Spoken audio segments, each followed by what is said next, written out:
नमस्कार, मैं हूं अनामिका गिरी। खबर एक नजर में आपका स्वागत है। अब खबरें विस्तार से।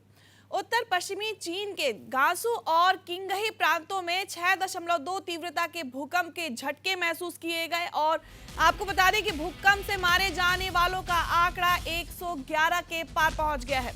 रिपोर्ट की माने तो तेज भूकंप के झटके की वजह से गांसू और किंगही प्रांत में 200 से ज्यादा लोग घायल हो गए हैं। वहीं चीनी राष्ट्रपति शी जिनपिंग ने भी भूकंप के संबंध में महत्वपूर्ण दिशा निर्देश जारी कर दिए हैं। राष्ट्रपति के दिशा निर्देश को बड़े पैमाने पर खोज और बचाव कार्य समेत प्रभावित लोगों के उचित पुनर्वास और लोगों को सुरक्षित बचाना सबसे ज्यादा जरूरी है, इस पर ध्यान दिया जा रहा है। वहीं अमेरिकी भूवैज्ञानिक सर्वेक्षण द्वारा भूकंप की तीव्रता 5.9 और शिन्हुआ द्वारा 6.2 तीव्रता मापी गई है।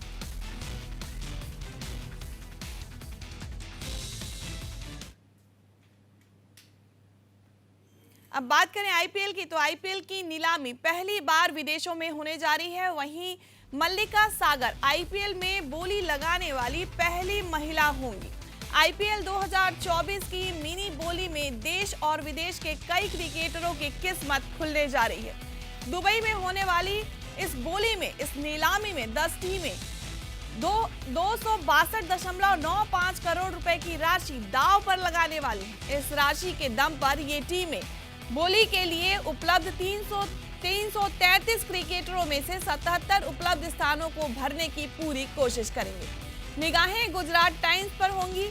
उसे मुंबई इंडियंस चले गए हार्दिक पांड्या की जगह भरनी है। सबसे ज्यादा राशि भी 38.15 करोड़ रुपए की उनके पास बची हुई है। सबसे ज्यादा 12 स्थान कोलकाता नाइट राइडर्स को भरने के हैं और उसके पास गुजरात के बाद सबसे ज्यादा 32.7 करोड़ रुपए बचे हैं।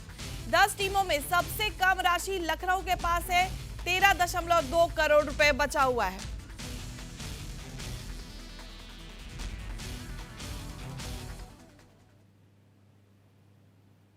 वहीं ग्रेटर नोएडा प्राधिकरण के सीईओ एनजी रवि कुमार ने ऑपरेशन कायाकल्प के तहत ग्रेटर नोएडा के स्कूलों की समीक्षा की है। सीईओ ने परियोजना विभाग को कई कड़े निर्देश जारी किए हैं और ये कहा है कि कोई भी स्कूल बिना बाउंड्री के ना हो। उन्होंने प्राधिकरण, शिक्षा विभाग और सीएसआर की मदद से इन स्कूलों को चमकाने के निर्देश दिए हैं।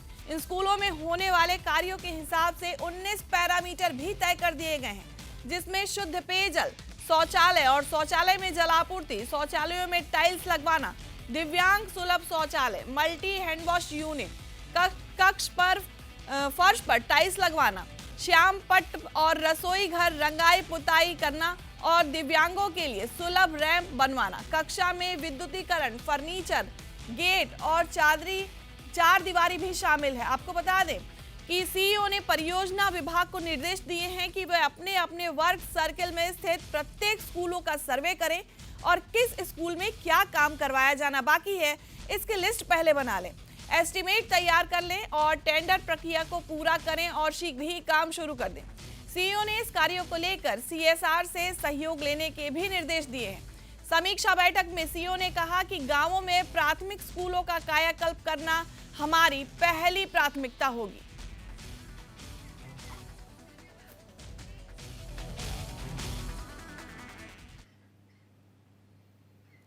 गाजियाबाद हिंदू रक्षा दल की महिला विंग ने गाजियाबाद का नाम बदला है। करीब आधा दर्जन जगह पर जहां भी गाजियाबाद लिखा हुआ था उसे काले पेंट से पुतवा दिया और उस पर दुधेश्वर नगर का स्टिकर लगा दिया है। ये काम हिंदू रक्षा दल की महिला विंग ने किया है। हिंदू रक्षा दल की राष्ट्रीय अध्यक्ष पिंकी चौधरी ने कहा कि दिल्ली से सटे होने के बावजूद गाजियाबाद के नाम में ऐसा लगता है कि आज भी मुगल सल्तनत का नाम है। दुधेश्वर नाथ मंदिर गाजियाबाद की पहचान है, इसलिए हमने इसका नाम बदला है। महिला विंग ने इससे पहले डीएम को भी इसके बारे में ज्ञापन दिया था। पिंकी चौधरी ने कहा है कि जितने भी सनातनी प्रेमी हैं वो आज से गाजियाबाद को दुधेश्वर नगर के नाम से जानेंगे। आज हमने गाजियाबाद का नाम बदलकर दुधेश्वर नाथ नगर रखा है। हमारी महिला विंग ने डीएम साहब को भी ज्ञापन दिया था। शासन प्रशासन में हम कई वर्षों से इसमें काम कर रहे हैं। तो आज हमारी महिला विंग ने जो है दुधेश्वर नाथ, ये स्टिकर गाजियाबाद में जहां गाजियाबाद लिखा है उसको काट करके दुधेश्वर नाथ नगर, ये हमने स्टिकर आज वहां लगाए हैं। और मैं चाहता हूं जितने भी सनातनी प्रेमी हैं, क्योंकि हम लोग मुगलों के नाम से, आक्रांताओं के नाम से अपने जिले का नाम सुनना पसंद नहीं करते हैं। हम चाहते हैं हमारा प्राचीन मंदिर दुधेश्वर नाथ मंदिर, जो हमारे सभी सनातन प्रेमियों का आस्था का केंद्र है, उसके नाम से हमारे इस जिले का नाम होना चाहिए। और हम इस पर निरंतर कार्रवाई करते रहेंगे। और मैं ये कहता हूं जितने भी सनातनी प्रेमी हैं, आज से आप सभी दुधेश्वर नाथ। सपा के राष्ट्रीय अध्यक्ष और उत्तर प्रदेश के पूर्व मुख्यमंत्री अखिलेश यादव गौतम बुद्ध नगर के दौरे पर ग्रेटर नोएडा पहुंचे। ग्रेटर नोएडा में अखिलेश यादव लगभग 2 घंटे तक रुके, जिसके बाद वह दिल्ली रवाना हो गए। ग्रेटर नोएडा में 4 जगह अखिलेश यादव एक निजी कार्यक्रम में शिरकत करने पहुंचे थे। लोकसभा चुनाव से पहले अखिलेश यादव का ये दौरा राजनीतिक सरगर्मियों को बढ़ा रहा है। निजी कार्यक्रम के बहाने सपा के राष्ट्रीय अध्यक्ष गौतम बुद्ध नगर में राजनीतिक जमीन तलाशने की कोशिश कर रहे थे। गौरतलब है कि अब तक गौतम बुद्ध नगर में सपा का कोई भी विधायक और सांसद नहीं बना है। लोकसभा चुनाव से पहले अखिलेश यादव गौतम बुद्ध नगर में राजनीतिक जमीन तलाश रहे थे।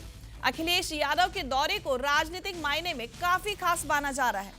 सपा के राष्ट्रीय अध्यक्ष अखिलेश यादव के पहुंचने के बाद आसपास के दिग्गज सपा नेता भी पहुंचे, जहां चुनाव से पहले राजनीति नफा नुकसान को लेकर काफी चर्चाएं हुई। हालांकि अखिलेश यादव के लगातार गौतम बुद्ध नगर में हो रहे दौरे से लोकसभा चुनाव में कितना असर पड़ता है, ये तो समय ही बताएगा।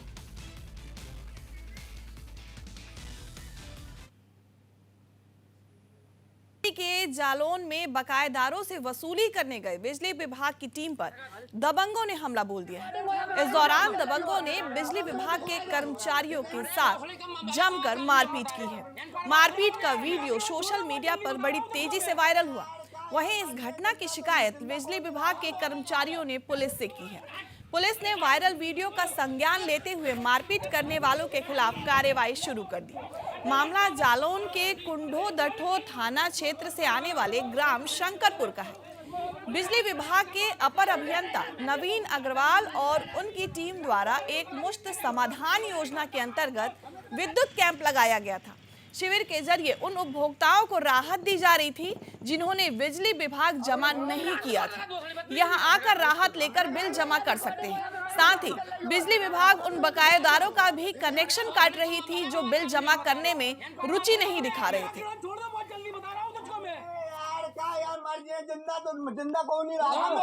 मैं नवनीत अग्रवाल, अवर अभियंता कुठौन। आज ग्राम शंकरपुर में विद्युत कैंप का आयोजन किया गया था। उसमें विद्युत बकायेदारों से योजन काटे जा रहे थे। इसमें विद्युत बिल बकायेदार श्री अमर सिंह हैं, उनका 80,000 रुपये बकाया था। उनका कनेक्शन काटने के लिए मैं स्वयं अपनी टीम के साथ उनके दरवाजे पे गया और उनको बिल जमा करने के लिए कहा गया, जिसको लेके उनके द्वारा गाली गलौज की गई। तो उनसे गाली गलौज करने से मना किया गया, परंतु उनके द्वारा मारपीट चालू कर गई। हमारे साथ में हमारे लाइनमैन श्री सत्येंद्र सिंह के द्वारा उनके द्वारा मारपीट की गई है। लात घूंसे उनमें मारे गए हैं। वह फावड़ा उठाकर जान से मारने की कोशिश भी की गई है। मेरा नाम सत्येंद्र कुमार है, सनम श्री रामस्वरूप। मैं ग्राम कुठौन का रहने वाला हूँ। मैं अपने जेई साहब के साथ चेकिंग पे गया था। उस समय जेई साहब का आदेश हुआ, उनका बकाया 80,000 था। जेई साहब के आदेश पर मैंने उनकी कटिया काटने की कोशिश की तो उन्होंने गाली गलौज शुरू कर दी। जब मैंने वो गाली देने लगी तो मैंने इनका मना किया कि आप गाली मत दीजिए, तो उन्होंने तुरंत मेरे ऊपर हाथापाई कर दी और फड़ुआ लेके मुझे जान से मारने की धमकी देने लगे कि हम तुम्हें मार डालेंगे। और इसी तरह से और लोग आ गए, उन्हीं के भाई, तो उन्होंने मुझे। जालौन के कौंच नगर में अवैध मिट्टी खनन का कार्य लगातार फल फूल रहा है। बेखौफ मिट्टी खनन माफिया अपने कार्य को अंजाम देते रहते हैं। इस बेखौफ और दबंगी के पीछे कुछ तो हेराफेरी जरूर है, जिसमें स्थानीय प्रशासन हो या फिर पावरफुल दबाव कार्य।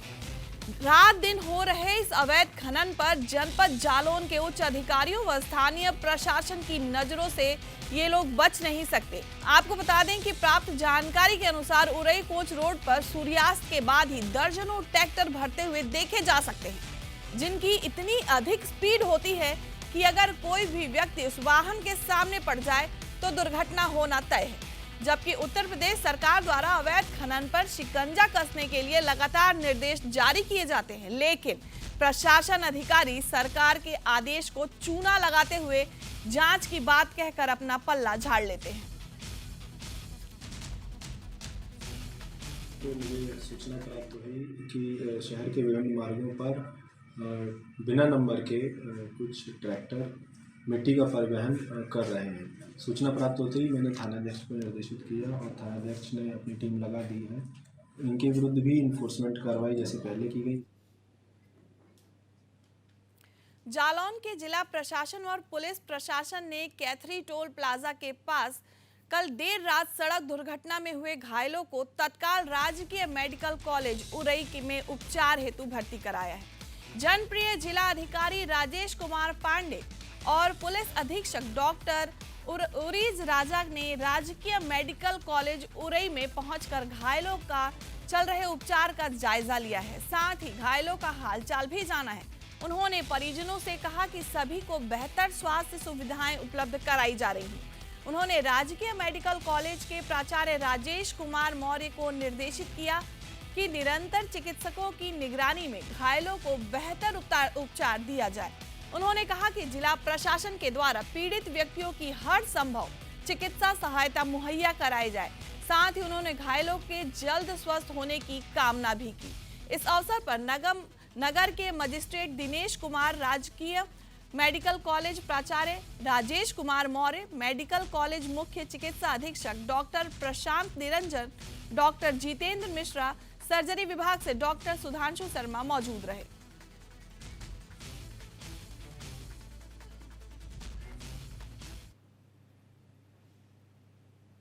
बिजनौर के निजी हॉस्पिटल में काम करते हुए मजदूर की मौत हो गई। परिजनों ने डॉक्टर पर लापरवाही का आरोप लगाया है। मौत के बाद भी हॉस्पिटल संचालक ने संज्ञान तक नहीं लिया कि हुआ क्या, जिसे लेकर परिजनों ने सिटी हॉस्पिटल में हंगामा किया। आपको बता दें कि ये पूरा मामला थाना कोतवाली शहर के मंडावर रोड का है।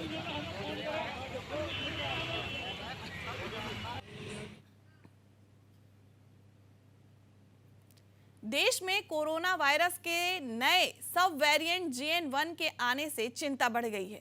विशेषज्ञ डॉक्टर और माइक्रोबायोलॉजी डिपार्टमेंट की टीम इस वेरिएंट पर गंभीरता से काम कर रही है। शुरुआती जानकारी में जो बात निकलकर सामने आई है उसके मुताबिक ये वेरिएंट आरंभ से ज्यादा खतरनाक नहीं आ रहा है समझ में, लेकिन विश्व स्वास्थ्य संगठन WHO ने कहा है कि ये वायरस लगातार अपना रंग बदल रहा है। WHO के मुताबिक JN.1 वेरिएंट कोरोना के BA.2.86 का सब वेरिएंट है।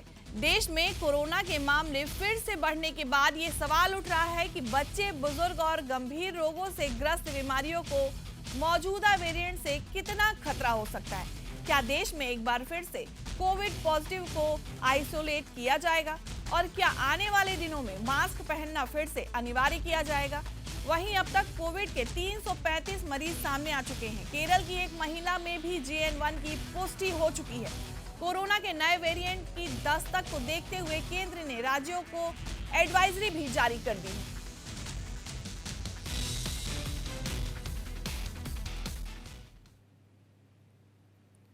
दिल्ली में हुए कथित शराब घोटाला मामले में मुख्यमंत्री अरविंद केजरीवाल को प्रवर्तन निदेशालय ने एक बार फिर समन जारी कर दिया है। ये दूसरी बार है जब ईडी ने पेश होने के लिए दूसरी बार समन जारी किया है।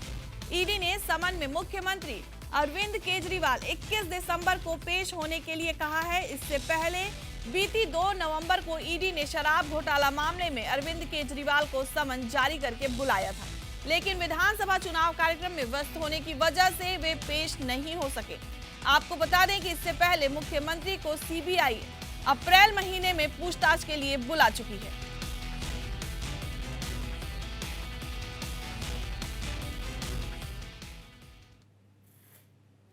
उत्तर उत्तर प्रदेश के मुख्यमंत्री योगी आदित्यनाथ नशे के खिलाफ काफी नाराज दिख रहे हैं। उन्होंने सभी प्रदेश के पुलिस कमिश्नर और डीएम को कड़े निर्देश दिए हैं और जिले में ड्रग्स और नशा माफिया के खिलाफ एक अभियान चलाकर कानून के हिसाब से उसकी कमर तोड़ी जाए, ऐसा मुख्यमंत्री का मानना है। मुख्यमंत्री के निर्देश पर गौतम बुद्ध नगर पुलिस कमिश्नर लक्ष्मी सिंह ने ड्रग्स माफिया के खिलाफ एक अभियान चलाया है।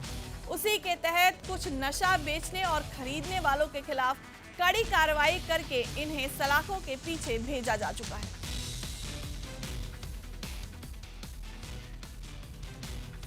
देखिए, झलन चौहान के नाम से तो कुछ भी नहीं है। अगर उनके नाम से कुछ है तो अपना प्रमाण लेके आए। वो ग्राम सभा के नाम से जो है वो ज़मीन अंकित है। चूँकि अभी कुछ दिन पहले जो है कोर्ट का आदेश आया था जिसमें पाँच छः नंबर खाली हुआ, जिसमें से एक नंबर जो है खाली कराया गया और बाकी नंबर जो है अभी संजय राम थे लेखपाल, उनकी मिली भगत से पैसा वैसा लेके जो है उन्होंने और नंबर खाली नहीं कराया। अगर झलन चौहान को लगता है कि ये उनकी ज़मीन है तो वो अपना साक्ष्य पेश करे कि हमारा पट्टा है। इस समय जो है वो खतौनी में ग्राम सभा के नाम से अंकित है। वो तो दबंगई के नाम पे उसमें खनन का काम किए, उसके बाद उसको ज़बरदस्ती बो रहे हैं लगभग बहुत सालों से। वो तो ज़बरदस्ती ग्राम सभा की ज़मीन बो रहे हैं ना।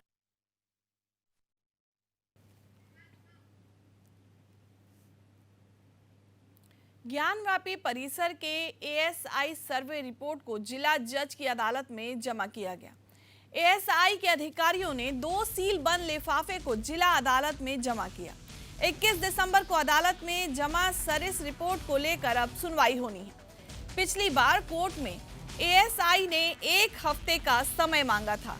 आपको बता दें कि अक्टूबर में सर्वे का काम पूरा हो चुका था और फिलहाल सभी साक्ष्य जिलाधिकारी के निगरानी में सुरक्षित रखे गए हैं। देखिए, एसआई ने जो रिपोर्ट सबमिट किया है अभी तक चूँकि सार्वजनिक नहीं हो पाया है और मुस्लिम पक्ष द्वारा सार्वजनिक न करने की बात कही गई है। इस पे फैसला 21 दिसंबर को आना है। लेकिन इस रिपोर्ट में हम आश्वस्त हैं कि हम सनातनियों के पक्ष में ही ये रिपोर्ट आएगा, क्योंकि वहाँ भोलेनाथ के मंदिर के अलावा कुछ है ही नहीं है। जितने भी वहाँ पे सबूत। बलरामपुर के हरैया सतघरवा क्षेत्र के किसानों को सिंचाई सुविधा उपलब्ध कराने और जंगली जानवरों को पानी पीने के उद्देश्य से वर्ष सिंचाई विभाग द्वारा खैरमान जलाशय का निर्माण कराया गया था, लेकिन सिल्ट सफाई न होने से जलाशय का लाभ किसानों तक नहीं मिल पा रहा है। क्षेत्रीय किसानों ने बताया कि खैरमान जलाशय के सिस्ट की सफाई कभी नहीं हुई।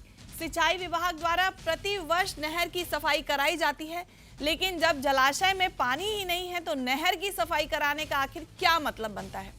किसानों का आरोप है कि विभाग द्वारा ट्रैक्टर रोटावेटर से नहर की जुताई करा दी जाती है और बजट का भी आपस में बंटवारा कर लिया जाता है। करीब 6 वर्ष हो चुके हैं जलाशय में पानी न होने के कारण फसलों में सिंचाई नहीं कर पा रहे हैं किसान। पानी हम 4-5 साल से नहीं रहा थे।